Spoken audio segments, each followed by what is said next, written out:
Hey everybody, hope you're doing well. It is Monday, February 14th at 1:52. Happy Valentine's Day to you and yours. If you have not gone out and purchased some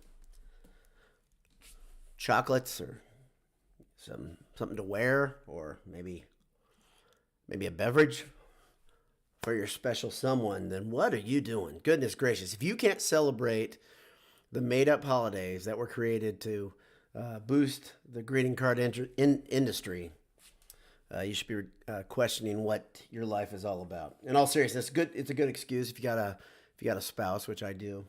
It's always a good excuse to celebrate them and what they mean to you. So go get them something. You got a few hours before the end of the workday. Go get them something and tell them you love them. It's a stupid holiday, but they're worth it. So anyway, all right. So that is not why we're getting together today. The reason we're getting together today is a good friend of mine had a great observation. I wanted to share it with you, and I wanted to share a couple other things with you. First one.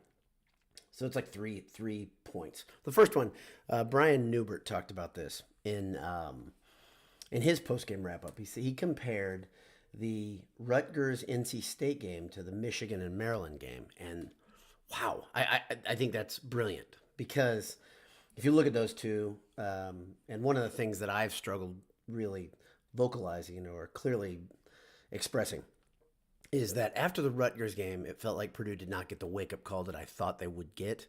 They did not have the shot in the arm. They did not have the energy. They did not look like the team that I thought they would be. And they came out versus NC State, looked very flat, played with fire. Remember that game went into overtime. They found a way to win. Big win. Big win on an interesting stage. Remember that was in where the Nets play.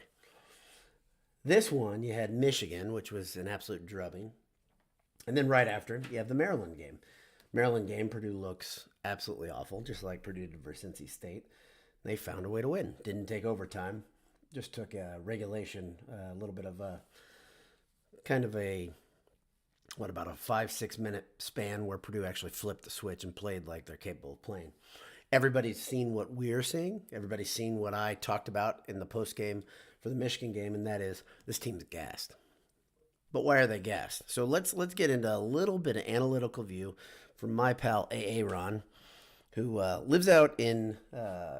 lives out in New York, but he's a Boiler fan. He's Boiler royalty, in my opinion. But he had a great observation. He had a couple, really. First one, he said there are only two teams in the top 25 to play 26 games so far. Murray State is the other one, who just entered the poll. I think they're 25th. But this is the really interesting factoid, if you want to look at one. And then we can look at the schedule in a second. But this is a really interesting factoid. Between the Ohio State game and the Northwestern game that is coming up this week on Wednesday or Thursday, whatever it is. Let's see, I'll tell you.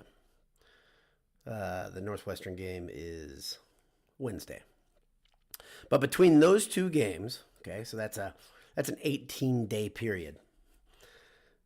Purdue has played more games than anybody in America.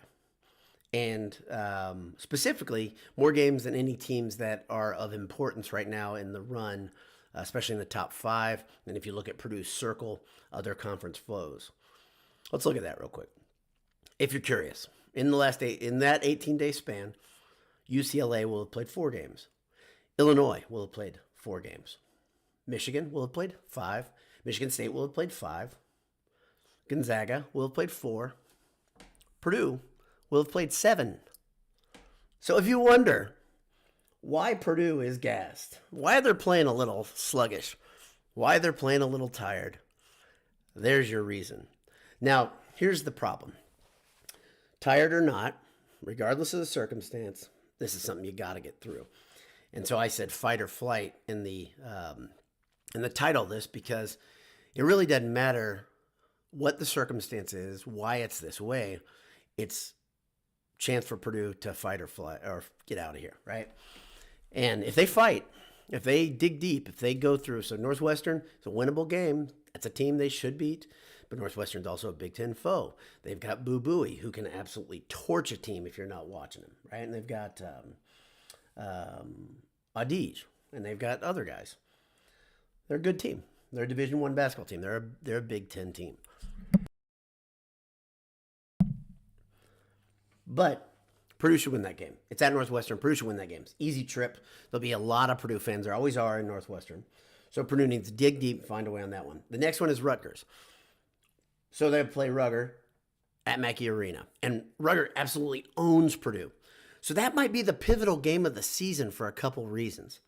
For me, if you can get rid of some of these demons that they've been fighting and beat Rutgers, I think then they go through the stretch to end the season undefeated. And the reason I think that is because then the timing starts looking better.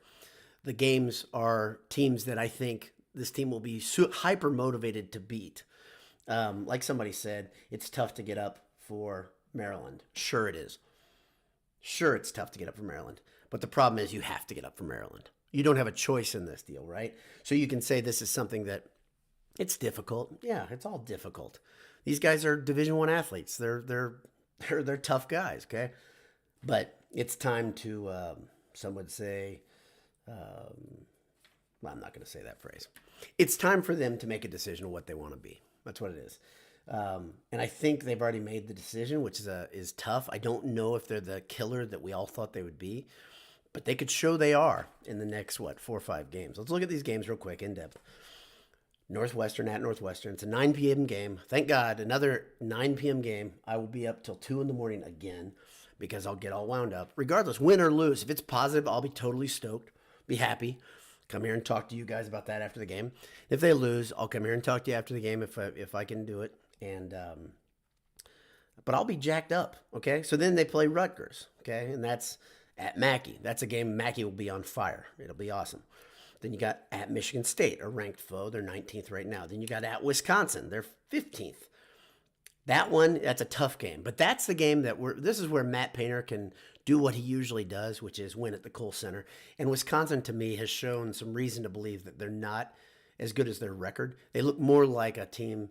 I can't remember. I saw a national media person say this, and I tend to agree. They look more like a bubble team, really, when the chips are down, than they do a team that's a shoe-in to get a high seed.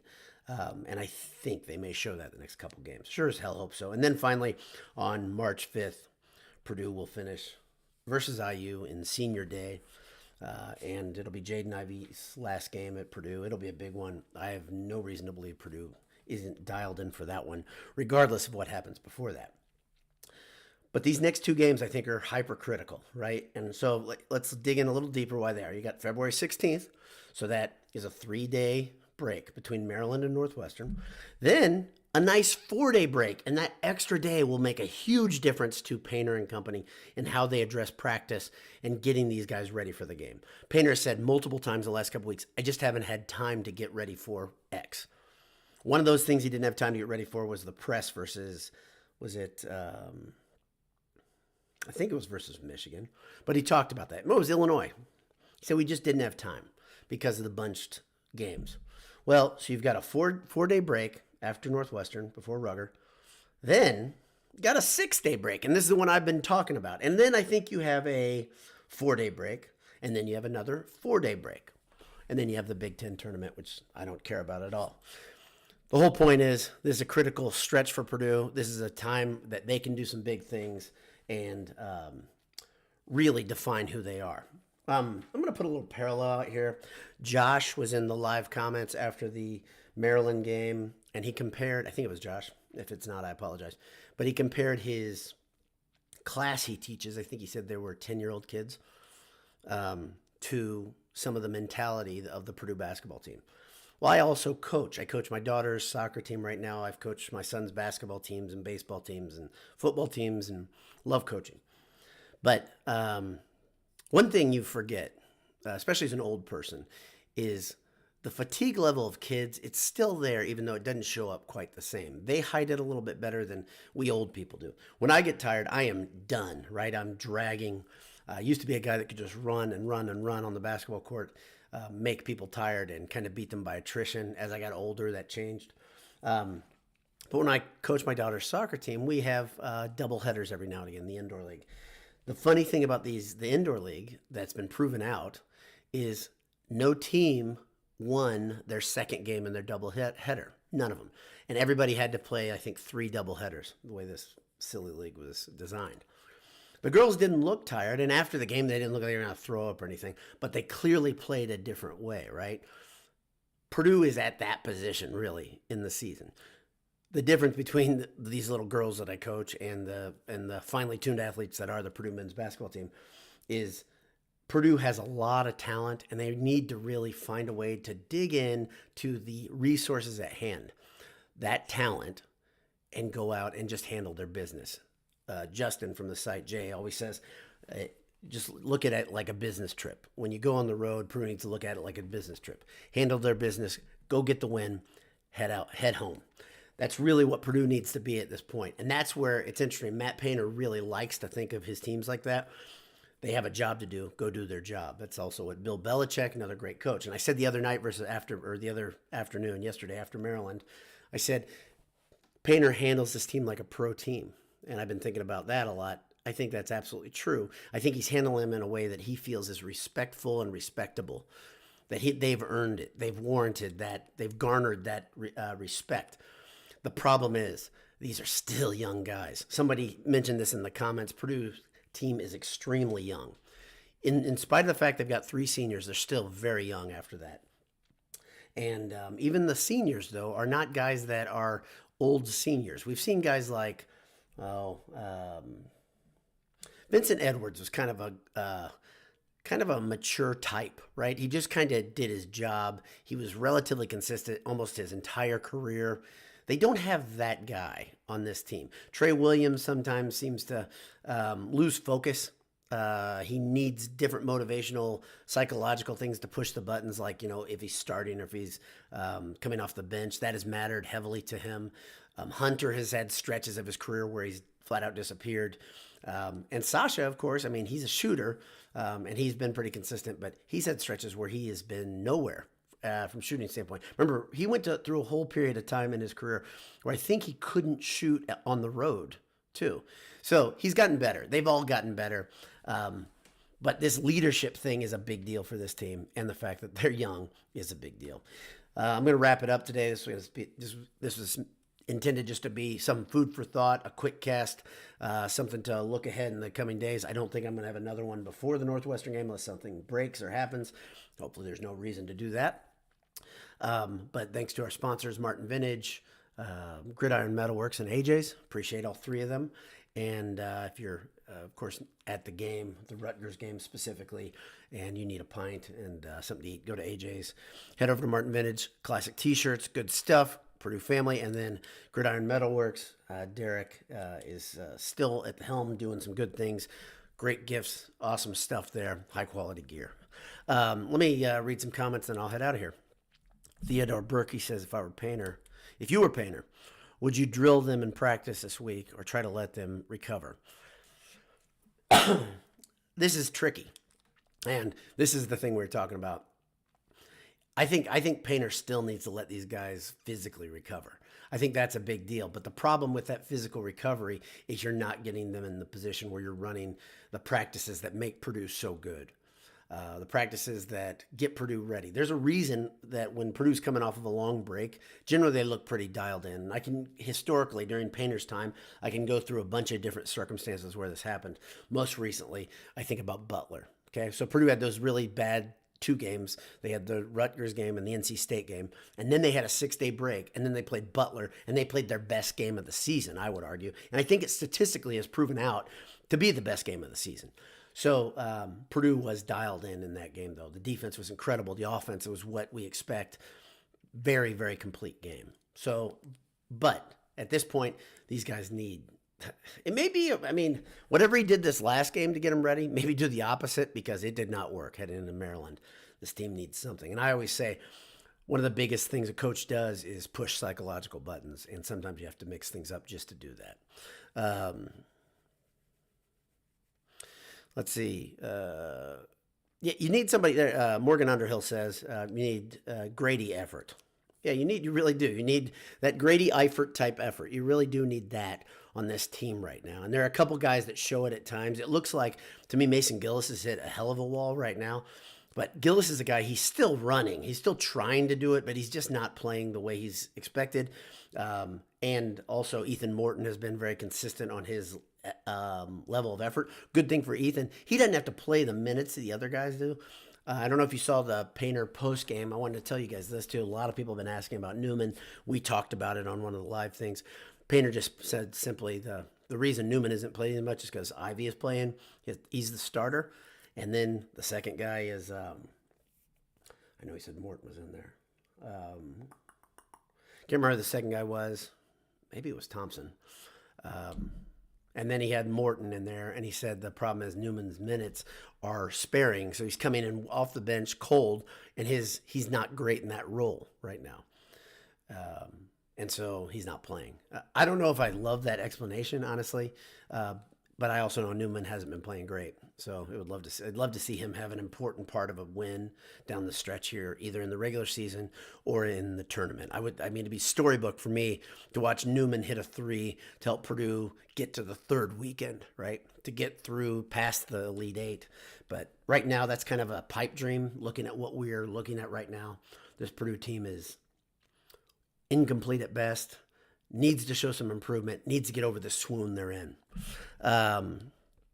Bryce Comfort has a great point. This is easy point. You don't get any breaks in March. You don't. Nobody does. But the whole point about that I was talking about earlier is the fact the sheer number of games Purdue's played in the last 18 days is noteworthy. I think it's real. It's not something like it's being constructed by somebody. The problem is you got to deal with what you got. Bryce asks again, should you try to develop a new threat when the three-point shot isn't working, or do you live and die by it? What do you have now? What this team is what this team is at this point, right? I don't know if you're going to develop anything new other than maybe a guy that, like Newman, getting back to what he's capable of playing. To me, that's going to be the biggest change. If any change can happen, it'll be a guy like Newman playing a bigger role in a couple games. And being ready. I think that's what you really have to have. You have to have these guys that have their minutes have shifted or shrunk or whatever. Those guys have to be ready. I think that's the best thing to do. And Newman has the capability to shoot from anywhere, really, and when he's hot. So, but that's not really what Painter. Painter has talked over and over. Brandon's game, his defensive game, is greatly predicated on what his offense looks like, and I would say the whole Purdue team is that way. When they start hitting threes, when they start getting rolling, they start playing defense harder. And they even addressed that in the post-game conference. I think Painter did. And that's just kind of one of the things Painter's talked about all season with this team not being the mentally strongest team he's coached. And I think that's very, very apparent. Let's see. Morgan Underhill says, I'd rather have Newman over Isaiah Thompson. I like Isaiah Thompson, and Morgan says because he can't guard the same guys, and I tend to agree. Physically, Newman should be a better defender, but there must be something happening. If Newman was capable of playing the level of defense that Painter is generally expecting out of players, I think he'd be in there more. But there's something happening there that Painter doesn't like what he sees. And Painter was a little smart alecky in the answer. If you go back and watch the post game, you can make your decision for me and comment below or whatever at Twitter. But Painter is pretty clear that Newman's going to have a hard time getting minutes as the season goes out. But Newman does have, Morgan, I agree, Newman does have great athleticism, size, ability. He's a great player. No doubt. And I think I hope he finds it again at Purdue. I really do. Hope he gets back to it.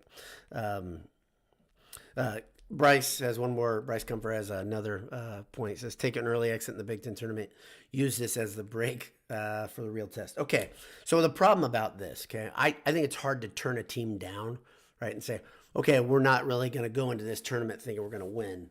And I don't think Painter would do that because of that. You don't want to get a team mentally off their game. So I think Purdue will go in and just play their game, do what they do, and my guess is they'll probably win a game or two and then they'll lose. Just because they may see the Big Ten tournament as I do. I don't know what Painter thinks about it, honestly, but I just think it's completely unimportant. I don't think it's helped Purdue seeding when they've made runs. I don't think it's hurt them when they've gotten knocked out. I just hate that event. So That's okay. So I tend to agree, but I don't think you can tell a team that. I don't think you can do it, especially this team. Again, we talk about the mental or the toughness or whatever of some teams. Purdue, this team doesn't have that. Doesn't seem to have it. So, well, that's about it, guys. I appreciate you checking in. The people that are live. Appreciate everybody that listens and watches, and hopefully next time we're talking, the next after that 9 p.m. tip off versus Northwestern, we're all in good spirits, and Purdue handles their business because I think this is a critical portion. So that's about it. Have a great day. God bless you. Hammer down. We'll see you soon.